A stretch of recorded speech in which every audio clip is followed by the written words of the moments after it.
Great, thank you so much. Let me just give a quick, brief introduction for the general. Major General Jason Armagost is commander of the 8th Air Force and commander of the Joint Global Strike Operations Center located at Barksdale Air Force Base, which is in the state of Louisiana.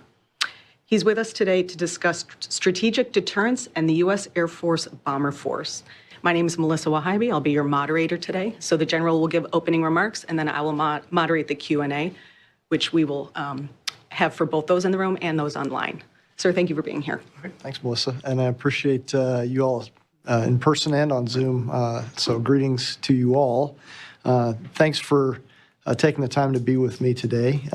So the video actually does a really good job of representing what it is I command day in and day out. It's about 24,000 airmen working ultimately globally to provide that on-call strategic deterrent force that is intercontinentally capable, often postured around the world, either in Europe, the Indo-Pacific, sometimes Central Command, but always within that environment, touching all of the combatant commands as defined by our unified command plan through the president. And so about 60% of last year, we had our forces outside of the continental United States acting primarily again in Europe and the Indo-Pacific, but then also again in the Central Command area and with what we call CONUS-to-CONUS flights into Africa and South America and other regions of the world. So it's really kind of points at the inherent traits and characteristics of long-range air power and how we manage it, how we allocate it to the different commanders around the world, and how they then subsequently use global strike forces to stabilize or provide on-call support for whatever activities they have going on. So really, that's kind of how I wanted to open it up and then open it up to you all for questions and interaction. So. Great, thank you very much. All right. So this is time for Q&A. This is on the record. Transcription will be available at the end. So when you do ask your question, please state your name and organization. That's for both. Go ahead, we'll begin. Troy Santos, Philippine Business Mirror. So the Philippines. Yes. What kind of deterrent plans do you have for that hotspot area of the Philippine Sea and Taiwan? So the Western Pacific, obviously, it's a very dynamic place, always has been a very dynamic place. We have routinely kind of operated, out of Guam recently in support and around the Philippine Islands. So when I was a colonel, this was in 2013 to 14, I was stationed at Andersen Air Force Base in Guam. And even then, 12, 15 years ago, we flew routine missions in and around the Philippine Islands with the bombers and other aircraft we had around there. So I would say that routine interaction and integration is kind of how we define what it is we do with others. We don't act in isolation. We act with partners and allies, and we integrate with other military forces to include not just air power, but naval power as well, particularly in the watery regions of the world. And so that's kind of a routine thing that takes place. So what results from that, I would argue, is that habitual interaction drives us to learn from each other, but also to interact and plan to integrate in ways that help us integrate better, actually, as we go forward. It's changed a lot since I was stationed there, and the habitual relationships are stronger, I would say, today. Yeah. I see we have a question online from Mr. Song from Yonap. You can enable your camera and your microphone and ask your question. Thank you for doing this, General. Sang Song, Yonap News, South Korea. And as you know very well, South Korea and the United States have been seeking CNI initiative, which is conventional and nuclear integration, in which South Korea supports U.S. nuclear operations for integrated deterrence efforts. So can you give us some CNI examples, like South Korean fighters escorting U.S. nuclear bombers and so on? And what kind of specific CNI cooperation have the two sides been discussing or putting in practice? And secondly, I'm also wondering your thought about, whether under the Trump administration, the nuclear deterrence exercise or operations will continue, given that during the first term, President Trump called the exercise with South Korea very expensive and costly. Thank you. Okay, yeah. So I think I can almost answer both of your questions by kind of answering it with a single answer almost, which is, so conventional nuclear integration, I would categorize that as just good military practice. So in other words, when you develop and plan for and then train and exercise for an operation, you build it comprehensively. You don't build each piece and part in isolation. And so that's when I talk about habitual training and planning and exercise relationships, what we see is the ability to seamlessly integrate those operations across the spectrum of conflict, right? So all the way from competition activities through crisis and conflict, that relationship of working together, planning together, and operating militarily together is an extremely powerful thing to practice and to conduct. And so that translates all the way up into from conventional operations to nuclear operations. And so I think that kind of answers both of the questions. Obviously, politically, there will be decisions made about how to allocate decisions of where we train and everything. So it wouldn't be my area. But when I talk about the habitual relationships that are gained from working with and through partners and allies, it's very powerful. Can you give us some examples about the CNI cooperation? I gave you one example, like South Korean fighter jets, like supporting, the bomber operations, but I think there should be some other examples. So, I mean, if you can tell us. Well, so the way we treat readiness in my command with bombers is that I look at it as an ecosystem of capability that by demonstrating the ability to generate aircraft, to train crews, to have those crews interoperable with others inside of the continental United States and internationally, what that does is it drives us to a higher state of readiness. So whatever an operation looks like, it can be additive to readiness to conduct operations at any level.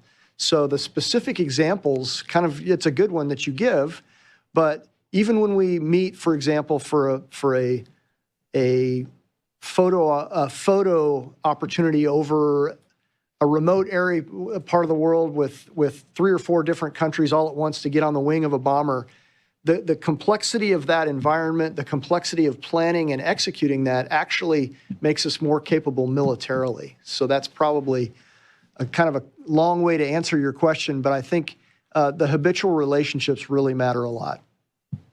Thank you. Any other questions? Yeah. Manik? Sir. Please state your name and org. Manik Mehta. I'm a syndicated journalist. Okay.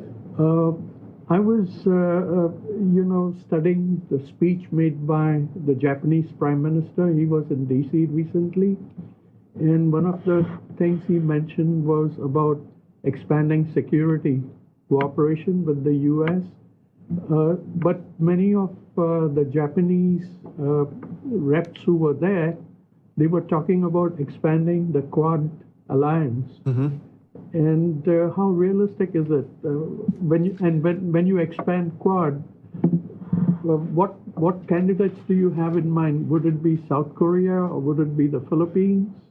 So I'm not privy to those discussions, and I wouldn't speculate on them actually. But again, what we often see when we work with bombers and all around the world is we'll have kind of bilateral activity, and then we'll have multilateral activity. And I think what you're kind of describing is a multilateral activity that I don't know if it is going to be kind of self-forming or whatever the Quad was and what it might become would be a political question.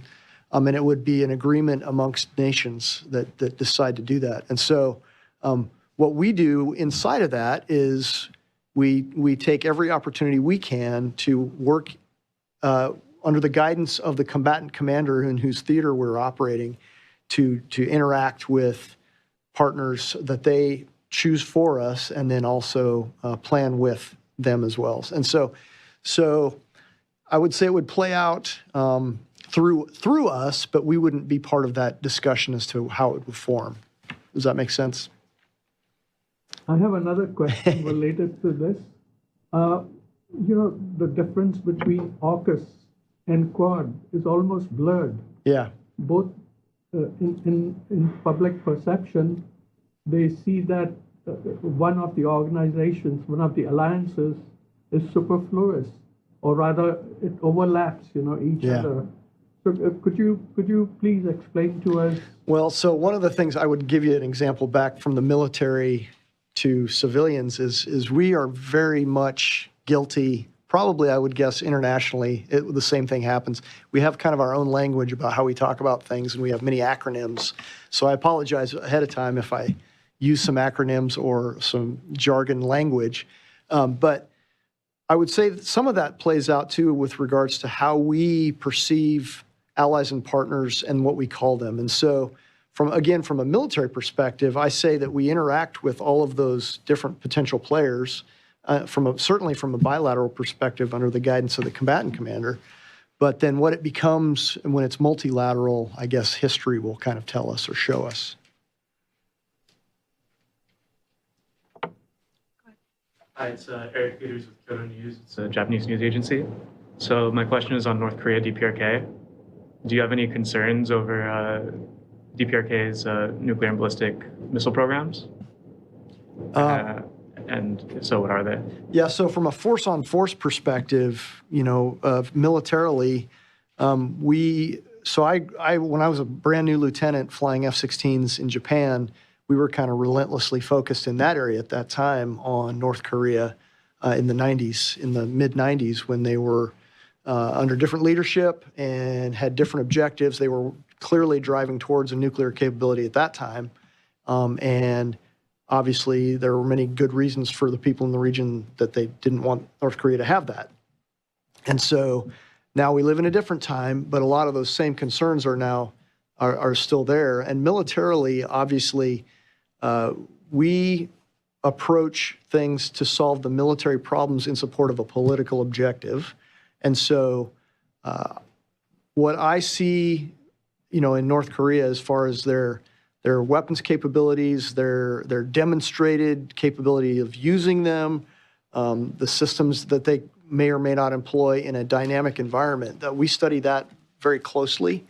And then we again, under the guidance of a combatant commander, would present capabilities in competition, in crisis, and in conflict, potentially, in different ways. And so, we pay very close attention to all of that. Arun Lewis from Innovation News Service. Recently, when they had the Aero India show in Bangalore, you had one of the units from the 34th Expeditionary Bomber Unit participate in that. In that context, how do you see those talk of interoperability and integration between the Air Forces of the US and India? How do you see that going forward? And also, do you see, how do you locate India in your overall global mission? Yeah, so that's a great example, and it just very recently happened within, I think, a week and a half ago, maybe even a little less. And so, no, it's almost a perfect example of everything I just described about interoperability and how we habitually work with other partner nations and going forward. As you might imagine, it's a very complicated thing to take a bomber aircraft and move it to different places that require, certain types of fuel. They require certain load-bearing capacities on taxiways and runway lengths and runway widths and all the details that go into doing that. And so by conducting that activity, we learn a lot from each other and we integrate better just merely as a result of doing it. And so going forward, we are, again, under the guidance of the combatant commander, always interested in exploring and expanding how we learn about how to best operate in the world. So India is part of that. And how do you specifically see these things going forward with India? Because you also have the Tiger Triumph coming up soon. So I don't. Again, the combatant commander of the region would know specifically how to answer that because, they work together. They plan with Indian Armed Services. They understand what's possible and what their ultimate objectives are from a military to military perspective.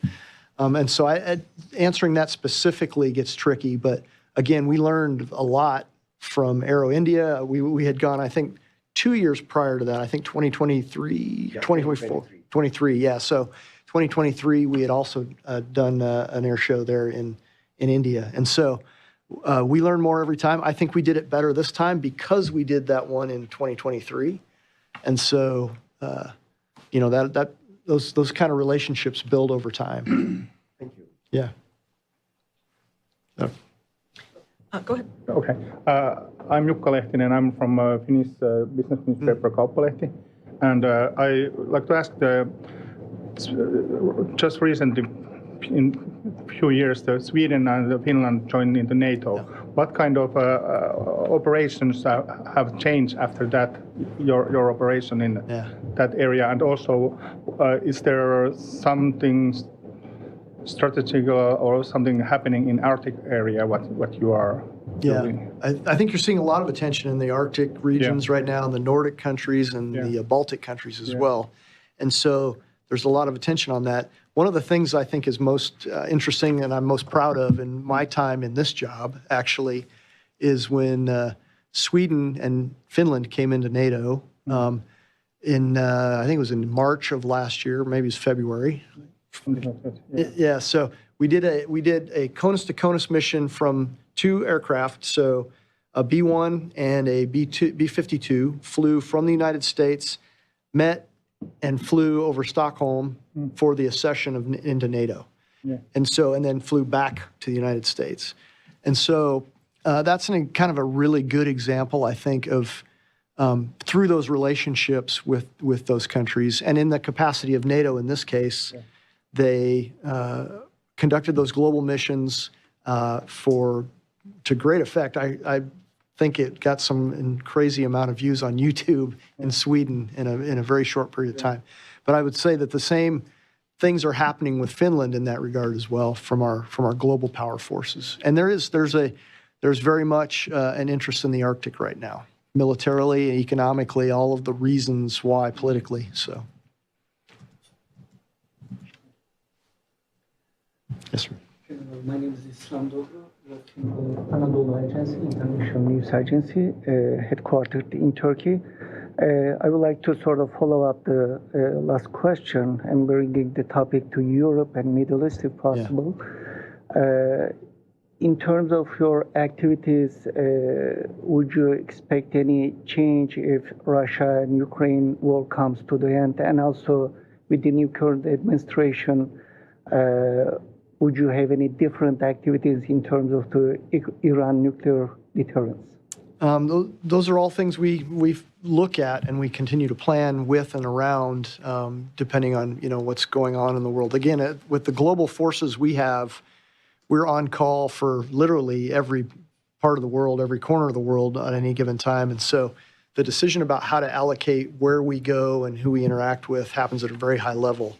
Like, for example, in the last year, we did the B-1s flew to Turkey at Incirlik and did a hot pit, we call it a hot pit refueling, where they land, they keep the aircraft running, and they simultaneously refuel it with gas, and then so they don't shut it off, and then they take off and fly again. And so that was just done last year at Incirlik. And so, obviously the Black Sea region and with Iran, Turkey, and Romania, Bulgaria, and Ukraine, that's a very strategic area and always has been, and I'm sure geopolitically it always will continue to be that. And so to your point, though, I think it's a very good point. The European command commander, and the Central Command commander both interact on a daily basis because of that seam or that intersection of those two combatant commands. And so I think, we pay very close attention to all of that. And we're ready for whatever we're asked to do on that. So. I have another question. Yeah. So New START is set to expire in less than a year. how would that affect your operations? So I would say that from a treaty compliance perspective, we have been compliant and remain compliant with New START, despite the kind of what I would call the drama around it in the last couple of years. But I think it seems to me that all parties are interested in some kind of an agreement going forward, and what form that takes will be determined, by politicians. And so what I would say is, we've been compliant with the treaty. We are remaining compliant with the treaty as it's in effect right now. And so whatever that becomes going forward, is kind of an open question, I would say. Well, I'm sure you followed the recent Munich Security Conference. I didn't really, but I'm vaguely familiar. Yeah. The vice president was there. He made a speech which shocked many Europeans. I'm sure you're aware of that. Now, many of the European members of NATO, almost all of them, they are getting ideas about becoming autonomous, by which the implication is that when you go autonomous, you are within yourself, within Europe, and exclude non-geographic partners. And inadvertently, it means that excluding North America. Do you think it's a viable proposition of an idea that is very realistic? Well, so I didn't watch the Munich Security Conference. I was doing other things at the time, but I would say that I think it's always relatively normal, I think, for allies and partners to interact in ways that probably from the outside look challenging, but I think it's ultimately good because it can make allies and partnerships stronger. And so having not been familiar with what was said or the reactions actually to what were said, that's kind of what I would say is we have a good history of all working together on many things. We don't have to agree on everything, but we often work together in ways that are very productive. And I think that, that's likely to continue. We have a lot of shared interests and shared values that, we work towards. So the French president reacted in a very remarkable way. The moment the vice president left, I'm talking of J.D. Vance, he held a kind of a summit with his European colleagues. And the only question they were discussing was security. Well, so I think on the heels of a security conference, that's probably reasonable. Again, I don't know what the vice president said or what the reaction to it was, but I think, if we're talking about security, there's probably good outcomes of that, right? So, because from the environment we operate our global forces within, we have a good history of doing just that. And again, I'm certainly, my experience in this job is only a little over a year and a half. I'm certain before that there were things we didn't see exactly the same, and I'm certain going forward there will be other things we don't see exactly the same. But the history of the alliance, when we talk about NATO, is very strong. There's probably always historical examples of internal disagreement on things, but the outcome is better in the end, I think, when we work through those shared values and interests. So. Sir, we received a question via chat. He's having a little technical difficulty, so okay. Let me ask it on his behalf. He's on Zoom. His name is Don Yu, reporter with the China Review News Agency out of Hong Kong. Recently, China tested 2 new types of jet fighter and caused attention of Western analysts. How do you evaluate this new development regarding the strategic deterrence?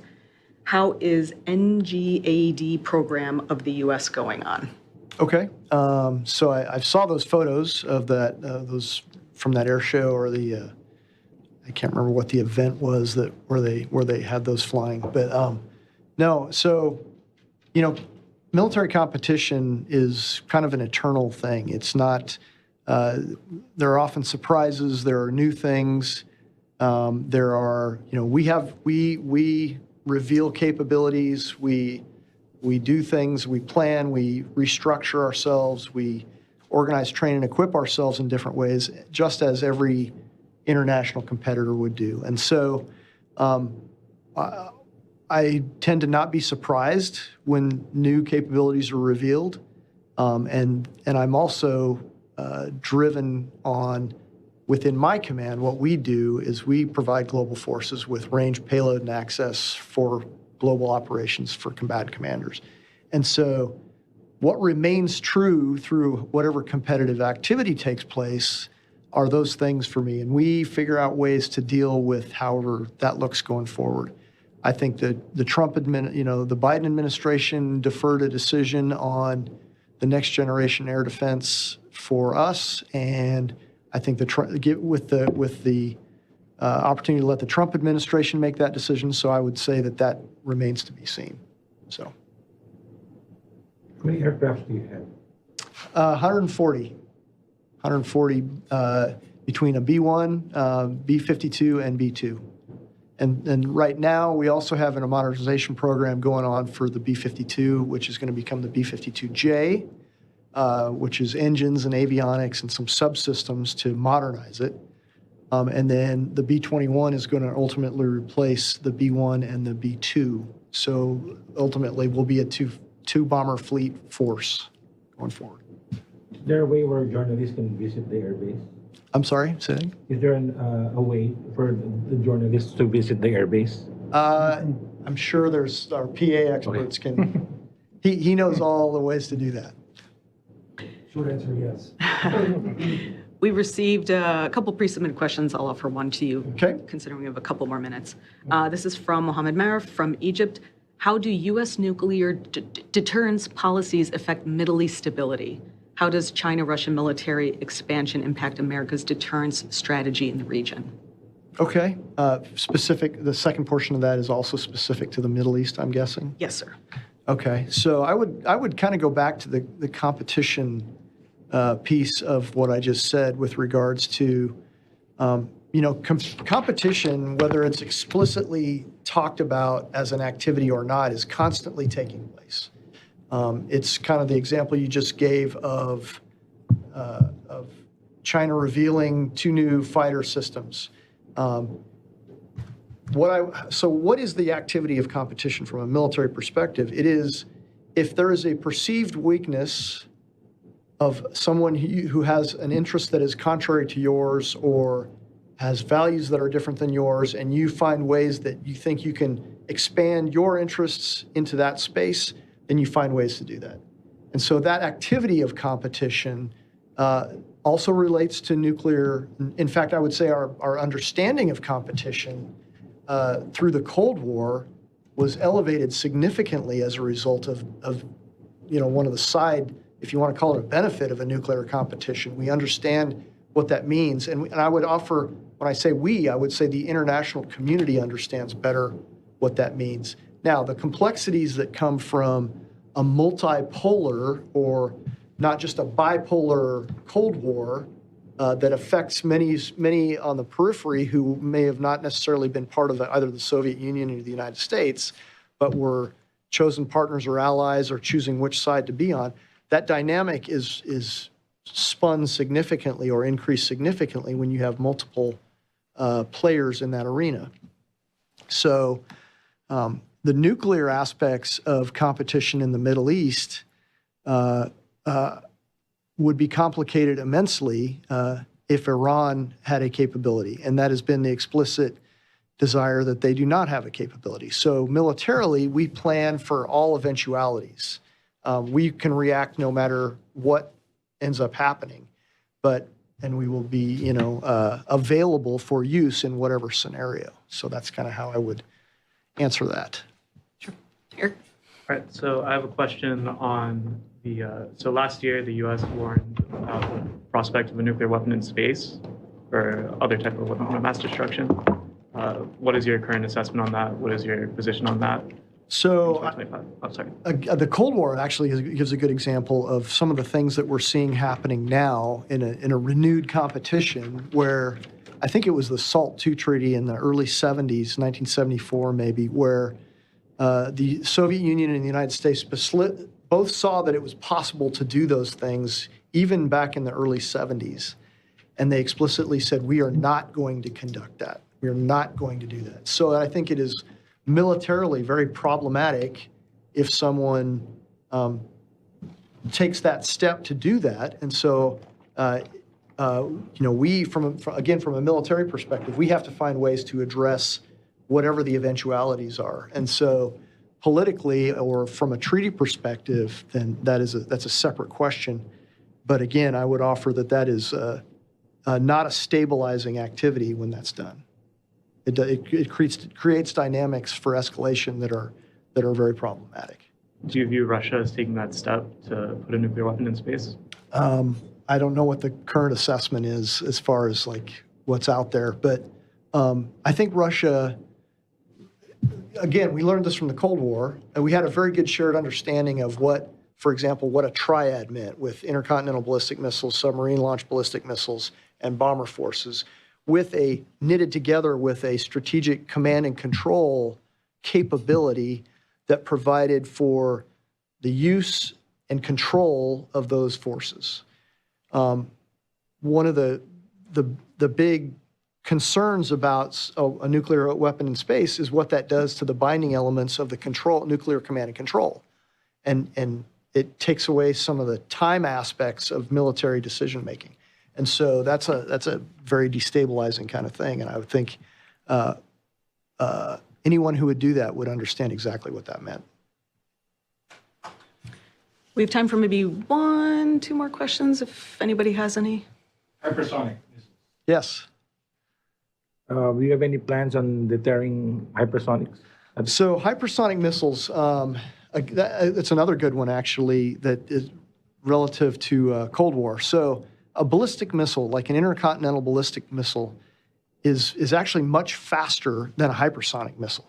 So what makes a hypersonic missile different is the flight profile that it takes, and what it attempts to do through that flight profile is to potentially defeat warning systems. And so if you're creating systems that defeat warning systems, what you're doing is destabilizing that environment as well. And so that's why there's, I think, a lot of concern about hypersonics as far as what it does to stability for overall force structure when there is a competition. And so hypersonics, to me, are, from a military perspective, again, are a differentiating capability, but they're not a game-changing capability when you have the way to respond in the time and place and manner of your choosing. And so, they can be a system that is militarily valuable, but what's the stabilizing or destabilizing aspect of that capability? Did the Ukraine war expose Russia's capabilities? So I think, if you look at the systems that they used in the conduct of that war, I think quite often they were put in that situation because they had run out of the more traditional systems they would have wanted to have used, and they had expended them, and to lesser effect probably than they intended they thought they would get from them. And so I think to a certain extent it took a little bit of the shine off the hypersonic system as a game-changing system.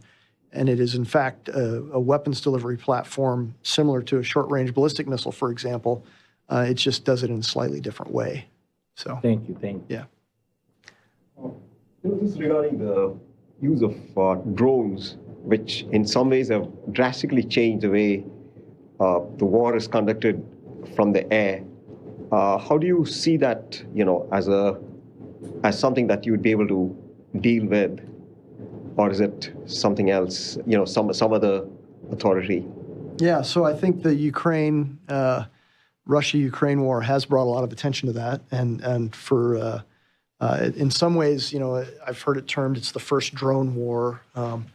I think what we most have to be careful with from our perspective, from Global Strike Command's perspective, is that we don't learn the wrong lessons from that action.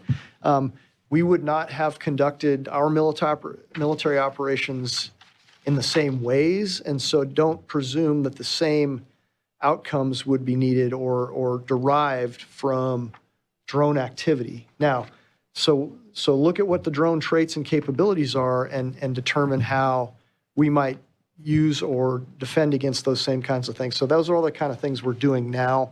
We've been doing that for a while, but I think we are kind of at an inflection point where, because of the Russia-Ukraine conflict, it's now real and very ubiquitous, and so it has to be dealt with directly. We have time for one more. Mr. Song, if you want to ask your question, please enable your mic again and your video. Thank you. Thank you. I have one question about President Trump's plan on Iron Dome. And if you look at the executive order, then there's an element about the protection of allied territories. So do you think that there is a possibility that Trump might consider deploying more THAAD system or other, anti-missile system in South Korea? I'm sorry, what was you said like an acronym or something at the very beginning, and I missed what it was. Like the executive order on something, I missed that. On Iron Dome plan?